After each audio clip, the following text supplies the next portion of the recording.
오늘 주님께서는 우리에게 주시는 말씀을 통해서 일어나라 빛을 발하라, 일어나라 빛을 발하라고 말씀하고 있는 것을 보게 됩니다.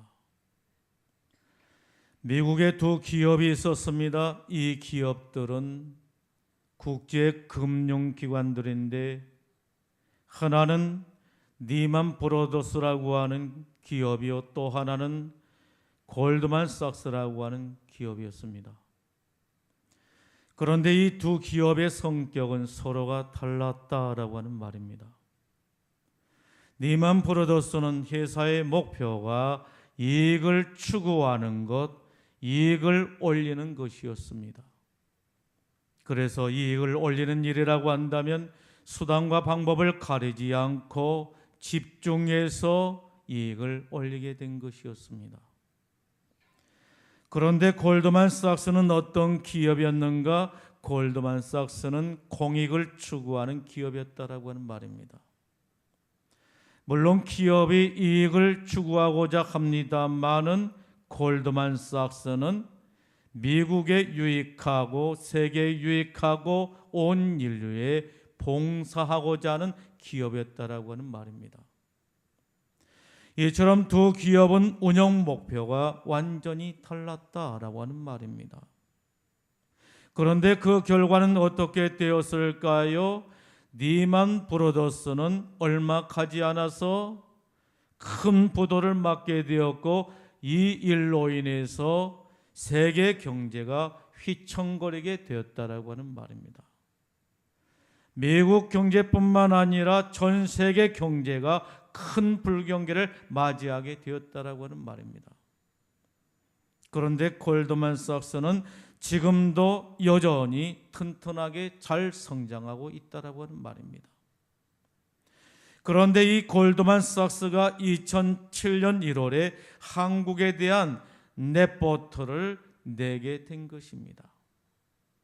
이 골드만삭스가 한국에 대한 전망을 발표하게 됐는데 2050년경이 되게 되면 한국은 국민소득 800만 불에 이르게 될 뿐만 아니라 미국 다음으로 경제 강국이 될 것이라고 발표를 하게 된 것입니다.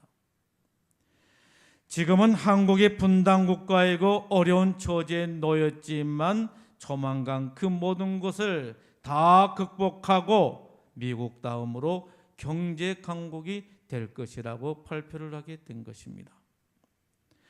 그러자 주위에서는 골드만삭스를 공격하기를 시작했습니다. 말도 안 되는 소리고 터무니없는 발표라고 하면서 공격을 하게 된 것입니다. 한국은 세계적으로 트러블 메이커, 골치 아픈 나라인데 무슨 근거로 2050년이 되면 한국이 미국 다음으로 경제 강국이 된다라고 그렇게 발표하는지 모르겠다라고 하면서 나라 안팎으로 항의가 빗발치게 되었다라고 하는 말입니다. 그래서 그해 4월 27일에 골드만삭스가 그에 따른 자료를 발표하게 되는데 세세하게 그 자료를 발표하게 된 것입니다. 한국이 성장하게 되는 근거는 잠재력에 있다라고 했습니다. 한국이라고 한 나라는 큰 잠재력을 가지고 있는 나라라고 했습니다. 이것을 포텐셜 에너지라고 하는데 잠재력이 큰 나라라 이렇게 평가를 하게 된 겁니다. 그리고 그렇게 될 수밖에 없는 근거를 말하게 되는데 첫 번째는 성장이라고 했고 두 번째는 환경이라고 말을 했습니다. 그래서 경제 성장 지수 그리고 경제 환경 지수를 종목별로 세세하게 발표하게 된 겁니다.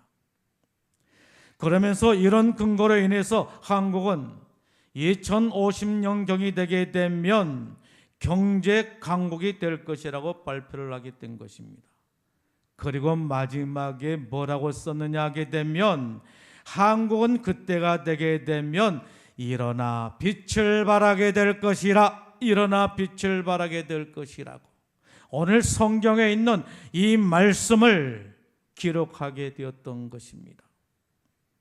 오늘 이사야 60장 1절에 보게 되면 이렇게 말씀합니다. 일어나라 빛을 발하라, 일어나라 빛을 발하라고 말씀하고 있는 것을 볼 수가 있는 겁니다. 일어나라 빛을 발하라, 이는 내 빛이 이르렀고 여호와의 영광이 내 위에 임하였음이라 라고 말씀하고 있는 것입니다. 여러분, 지금 이스라엘은 어떤 상황에 놓여 있었습니까? 하나님의 심판을 받아서 망할지 아니면 흥할지 모르는 위기에 놓여 있었다라고 하는 말인 것입니다. 마치 바람 앞에 등불처럼, 바람 앞에 촛불처럼 위기를 맞이하고 있었다라고 하는 말씀인 것입니다. 그런데 하나님께서 하나님의 사람 이사야를 통해서 말씀하시기를 전혀 다른 견해를 말씀하고 있는 것을 볼 수가 있는 것입니다. 나라는 위기를 맞이하게 되고 백성들은 수심이 깊이 잠겨 있는데 이 나라가 앞으로 어떻게 될지를 모르는데 모두들 염려하고 걱정하고 불안에 떨고 있는데 하나님께서는 하나님의 사람 이사야를 통해서 전혀 다른 견해를 말씀하고 있는 것을 볼 수가 있는 것입니다. 일어나라 빛을 발하라. 여러분, 이 말씀이 무슨 문으로 되어 있습니까? 명령문인 것입니다. 해도 되고 안 해도 된다는 그런 말이 아닌 것입니다. 반드시 하라고 하는 말씀인 것입니다. 일어나라 빛을 발하라 하는 것입니다. 여러분, 이 명령은 누구를 향한 명령이었습니까? 구원받은 시온이었다라고 하는 말입니다. 죄에서 떠난 구원받은 시온을 향해서 일어나라 빛을 발하라 라고 말씀하고 있는 것을 보게 됩니다. 여러분, 여기에 시온은 1차적으로 누구를 말하는 것입니까? 바벨론 포로에서 구원받은 이스라엘 백성들을 말하는 것입니다. 그리고 더 나아가서 오늘날의 시온은 누구를 말하는 것입니까? 바로 구원받은, 예수 믿고 구원받은 저와 여러분들을 말씀한다라고 말할 수가 있는 것입니다. 죄와 사망과 사탄의 권세에서 구원받은 우리를 향해서 하나님께서는 말씀하시기를 일어나라 빛을 발하라고 말씀하고 계시는 것입니다. 여러분, 지금 하나님께서는 이스라엘 백성들에게 일어나라 빛을 발하라 이렇게 말씀하고 있는데 사실 그들은 어떤 사람들이었습니까? 일어나서 빛을 발할 수 없는 그런 사람들이었다라고 하는 것입니다. 일어나서 빛을 발할 만한 아무런 힘도 능력도 없었다라고 하는 말입니다. 여러분, 이사야 59장 9절로 10절 말씀을 보십시오. 뭐라고 말을 합니까? 우리가 빛을 발하나 어둠뿐이요 밝은 것을 발하나 캄캄한데 행함으로 우리가 맹인같이 담을 더듬으며 눈 없는 자같이 두루 더듬으며 나제와 같이 넘어지니 우리는 강장한 자 중에서 죽은 자 같으니라 라고 말하고 있는 것을 보게 됩니다. 그들은 빛을 발할 수 없는 사람들이었다라고 하는 것입니다. 그런데 하나님께서는 일어나라 빛을 발하라 이렇게 말씀하고 계시는 것입니다. 지금은 부진한 세월이요 온 국민이 염려와 걱정과 불안에 떨고 있는데 어떻게 일어나서 빛을 발하라고 말씀하시는 것입니까? 참으로 답답하기 그지없는 말씀이었던 것입니다. 그런데도 하나님은 일어나라 빛을 발하라고 말씀하고 계신 것입니다. 그러면서 그 근거를 말씀하고 있는데 여러분, 그 근거가 뭐라고 말씀하고 계시는 것입니까? 이는 내 빛이 이르렀고 여호와의 영광이 내 위에 임하였음이라라고 말씀하고 있는 것을 볼 수가 있는 것입니다. 여러분, 무엇이 이르렀다라고 하는 거예요? 이는 내 빛이라고 말씀하고 있는 것입니다. 여러분, 여기에 내 빛은 누구의 빛을 말하는 것입니까? 이스라엘의 빛을 말하는 것입니다. 그리고 이 빛은 누구의 빛을 말하는 것입니까? 더 나가서 하나님의 빛을 말하는 것입니다. 하나님의 빛이 이스라엘에게 이르렀다라고 하는 말씀인 것입니다. 그리고 무엇을 말씀하십니까? 여호와의 영광이 내 위에 임하였습니다. 이렇게 말씀하고 있는 것을 보게 됩니다. 여러분, 여호와의 영광이 누구 위에 임했다라고 말씀하고 있지요? 이스라엘인 것입니다. 이스라엘 위에 하나님의 영광이 임했다라고 말씀하고 있는 것을 보게 됩니다. 이것이 바로 이스라엘 백성들이 일어나서 빛을 발하는 근거가 된다라고 말씀하고 있는 것을 볼 수가 있는 것입니다. 너희가 지금은 알아차리지를 못하고 느끼지를 못하고 깨닫지를 못하고 있지만 역사를 주관하신 하나님께서 너희 위에 머물러 계신다라고 하는 것입니다. 이것이 바로 일어나 빛을 발하는 근거라고 말씀하고 있는 것을 보게 됩니다. 그렇습니다. 아무리 세상이 어둡고 암울하다 할지라도, 아무리 세상이 소망이 없어 보인다 할지라도 하나님의 빛이 우리에게 이르고 하나님의 영광이 우리에게 임한다라고 한다면 우리는 모두가 일어나게 되고 영광의 빛을 나타내게 된 줄로 믿습니다. 여러분, 일어나라 빛을 발하라, 이렇게 시작된 말씀이 10절에 가게 되면 뭐라고 말씀하고 있는 것입니까? 내가 노하여 너를 쳤으나 이제는 나의 은혜로 너를 불쌍히 여겼은즉 이방인들이 내 성벽을 쌓을 것이요 그들의 왕이 너를 섬길 것이며라고 말씀하고 있는 것을 보게 됩니다.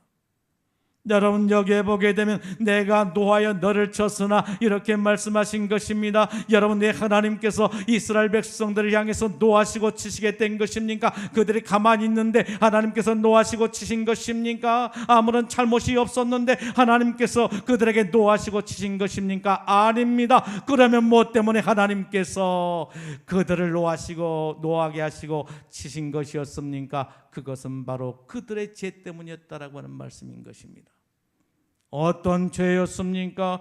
하나님의 백성들은 마땅히 하나님을 섬기고 살아야 되는데 하나님을 섬긴 것이 아니라 다른 신을 섬기고 살았다라고 하는 것입니다. 하나님의 백성들은 마땅히 하나님을 의지하고 살아야 되는데 하나님을 의지하고 사는 것이 아니라 주변의 강대국들을 의지하며 살았다라고 하는 말씀인 것입니다. 그래서 하나님은 이스라엘 백성들에 대해서 노하게 되셨다라고 하는 것이고 그들을 치시게 되셨다라고 하는 것입니다. 강대국 바벨론을 통해서 이스라엘을 치게 되었다라고 하는 말씀인 것입니다. 여러분, 그런데 뭡니까? 이제는 하나님이 그들을 불쌍히 여기신다라고 말씀하고 있는 것을 볼 수가 있는 것입니다.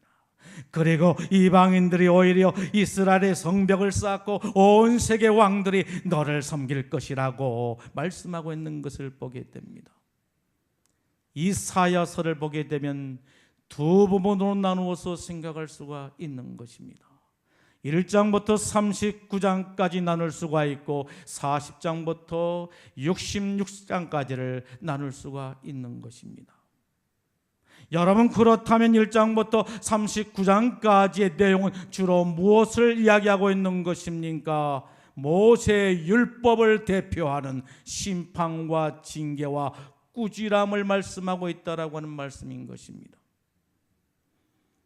그런데 40장부터 66장까지는 주로 어떤 내용이 기록되어 있습니까? 신약의 주제인 용서와 위로와 구원의 말씀이 기록되어 있는 것을 볼 수가 있습니다. 완전히 분위기가 달라져 있는 것을 볼 수가 있는 것입니다.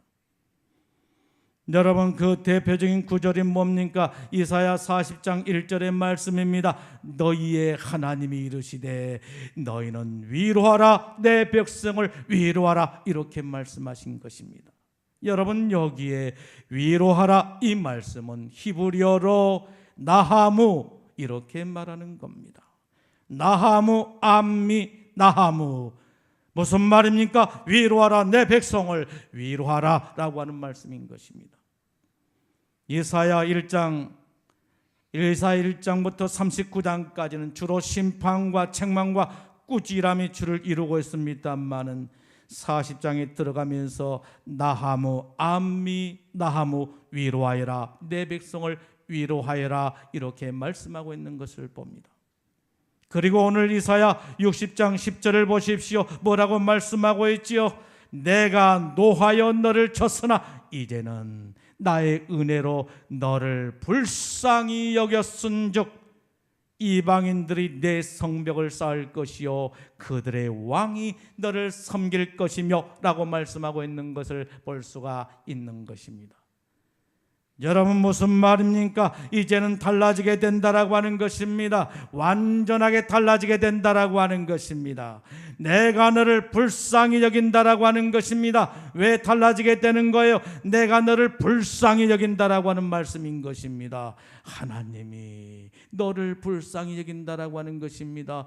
하나님이 이스라엘 백성들을 불쌍히 여기신다라고 하는 말씀인 것입니다. 여기에 불쌍히 여긴다라고 하는 이 말은 성경 원문에 보게 되면 헤세드를 쓰고 있는 것을 볼 수가 있습니다. 성경 가운데 하나님의 마음을 가장 잘 표현한 단어가 있다라고 한다면 여러분, 그 단어는 바로 무엇일까요? 헤세드라고 말할 수가 있는 것입니다. 하나님이 이스라엘을 불쌍히 여긴다는 것입니다. 하나님이 이스라엘을 불쌍히 여긴 것처럼 오늘 저와 여러분들도 불쌍히 여긴다라고 하는 말씀인 것입니다. 왜 저 백성들이 저렇게 방황하고 있는가? 왜 저 백성들이 저렇게 힘들게 인생을 살고 있는가? 왜 저 백성들이 왜 저렇게 고통스럽게 인생을 살아가고 있는가? 하나님이 이처럼 이스라엘 백성들을 불쌍히 여기신 것입니다. 그리고 오늘 우리들도 불쌍히 여기신다라고 하는 말입니다. 여러분, 이 헤세드란 말을 동양적인 표현으로 말하게 되면 가장 적절한 말이 무슨 말일까요? 그것은 바로 측은지심이라고 말할 수가 있을 것입니다. 내가 저 사람을 도와줄 수는 없을까? 내가 저 사람을 위로해 줄 수는 없을까? 내가 저 사람을 힘을 줄 수는 없을까? 이것이 하나님의 마음 헤세드라고 하는 말입니다. 이제는 내가 너를 불쌍히 여긴다는 겁니다. 여러분, 이사야 60장의 크라이막스가 어디입니까? 15절 말씀인 것입니다. 전에는 내가 버림을 당하여 미움을 당하였으므로 내게로 가는 자가 없었으나 이제는 내가 너희를 영원한 아름다움과 대대의 기쁨이 되게 하리니라고 말씀하고 있는 것을 봅니다. 여러분, 무슨 말씀입니까? 하나님의 헤세드가 임하기 전에, 하나님의 긍휼이 임하기 전에, 하나님의 용서함이 임하기 전에 그들은 어떤 상태에 놓여 있었다라고 하는 것입니까? 버림을 받고 미움을 당하고 그래서 그 누구도 찾는 사람이 없었다라고 하는 것입니다.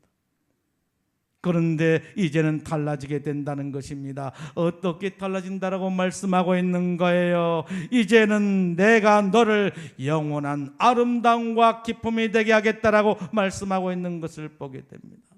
어떻게 달라진다라고 하는 것입니까? 지금까지는 너희가 고통을 당하고 왕따를 당하고 험악한 세월을 살아왔지만은 이제는 달라진다라고 하는 것입니다. 어떻게 달라진다라고 말씀하십니까? 온 세상에 기쁨을 전하는 하나님의 도구가 될 것이라고 말씀하고 있는 것을 볼 수가 있는 것입니다. 그리고 19절에 보면 뭐라고 말씀하십니까? 다시는 낮의 해가 내 빛이 되지 아니하며 달도 내게 비추지 않을 것이요 오직 여호와가 내게 영원한 빛이 되며 내 하나님이 내 영광이 되리니라고 말씀하고 있는 것을 보게 됩니다. 여러분, 누가 빛이 되신다라고 하는 거예요? 낮의 해입니까? 밤의 달입니까? 아닙니다. 여호와인 것입니다. 여호와께서 빛이 되어주신다라고 하는 말씀인 것입니다. 영원한 빛이 되어주신다라고 하는 것입니다. 영광의 빛이 되어주신다라고 말씀하고 있는 것을 볼 수가 있는 것입니다. 또한 이 빛과 영광은 누구인 것입니까? 예수 그리스도가 우리의 빛이요 영광이 되신다라고 하는 말씀인 것입니다. 예수님은 참 빛이요 빛 가운데 빛이요 생명의 빛이 되신 것입니다. 이 빛이 우리에게 이르렀고 이 영광이 우리에게 임하게 된 것입니다. 여러분, 과거에 우리는 어떤 사람들이었습니까? 죄와 사망과 흑암의 권세 아래에서 우리의 생명이 속수무책으로 짓밟히고 살았다라고 하는 말씀인 것입니다. 그런데 우리 주님께서 이 세상에 생명의 빛으로 오셔서 우리에게 그 생명의 빛을 비춰주시고 우리로 하여금 그 생명의 빛 아래 머물러 살게 하셨다라고 하는 말씀인 것입니다. 여러분, 그 결과가 무엇입니까? 20절의 말씀하십니다. 내 슬픔의 날이 끝날 것이라. 내 슬픔의 날이 끝날 것이라. 여러분, 무엇이 끝나게 된다라고 하는 거예요? 내 슬픔의 날인 것입니다. 내 슬픔의 날이 끝날 것이라. 얼마나 위로가 되고 힘이 되는 말씀인 것입니까? 오늘 저와 여러분들에게도 슬픔의 날이 끝나게 될 줄로 믿습니다. 신앙의 세계는 이전의 삶과 이후의 삶이 완전히 달라지게 된다라고 하는 말씀인 것입니다. 여러분, 어떻게 달라지게 되는 것입니까? 이전에는 어둠의 삶을 살았으나 이제는 빛의 삶을 살게 되는 것입니다. 이전에는 슬픔의 삶을 살았으나 이제는 기쁨의 삶을 살게 되는 것입니다. 이전은 절망 가운데 살았으나 이제는 희망찬 삶을 살게 되는 것입니다. 이전에는 하는 일마다 잘 되지가 않고 막히고 답답하고 꼬이고 지지부진하게 살았지만 이제는 막혔던 것이 뚫리게 되고 막혔던 것이 열리게 되고 매듭진 것이 풀려지게 되고 시온의 대로가 열린같이 열려지는 역사가 일어나게 된다라고 하는 것입니다. 완전히 달라지게 된다라고 하는 말씀인 것입니다. 골드만삭스가 우리나라가 앞으로 2050년대가 되게 되면 국민소득 800만 불에 이르고 미국 다음으로 강국이 된다라고, 경제 강국이 된다라고 이렇게 말했습니다만은 우리는 그것을 믿는 사람이 아니라 하나님을 믿는 사람들이라고 하는 것입니다. 하나님을 믿어야 되는 것입니다. 전능하신 하나님, 따끈까지 창조하신 하나님, 능력의 하나님, 기적의 하나님을 믿어야 된다라고 하는 말씀인 것입니다. 하나님이 우리를 인정해 주시고 하나님의 빛이 우리에게 임하게 되고 하나님의 영광이 우리에게 임하게 되면 우리는 모두가 다 일어나서 빛을 발하게 되어진 줄로 믿습니다. 사랑하는 성도 여러분, 오늘 주님께서는 우리들에게 일어나라, 빛을 발하라 이렇게 말씀하고 계십니다. 그 근거가 뭐라고 말씀하십니까? 하나님의 빛이 우리에게 이르렀고 하나님의 영광이 우리에 임하고 계신다라고 하는 말씀인 것입니다. 일어나 빛을 발하라고 하십니다. 하나님의 빛과 영광을 받아서 어둠 속에 살아가고 있는 세상 사람들에게 그 빛을 비춰주고 영광을 함께 나눌 수 있는 행복한 삶이 우리들에게 있어져야 하는 것입니다. 이제 우리는 오늘 밤부터 부흥집회를 하게 됩니다. 심령대 부흥집회를 오늘 밤부터 수요일 밤까지 계속해서 하게 되는데 이 부흥집회가 예수님을 알지 못한 우리 주변에, 아니 우리의 가족들, 우리의 이웃들, 우리의 친구들 모든 사람들에게 빛을 비춤으로 그들도 우리와 함께 빛에 속하고 생명을 얻고 구원의 축복을 누릴 수 있는 귀한 기회가 되어져야 될 줄로 믿습니다. 기도하겠습니다.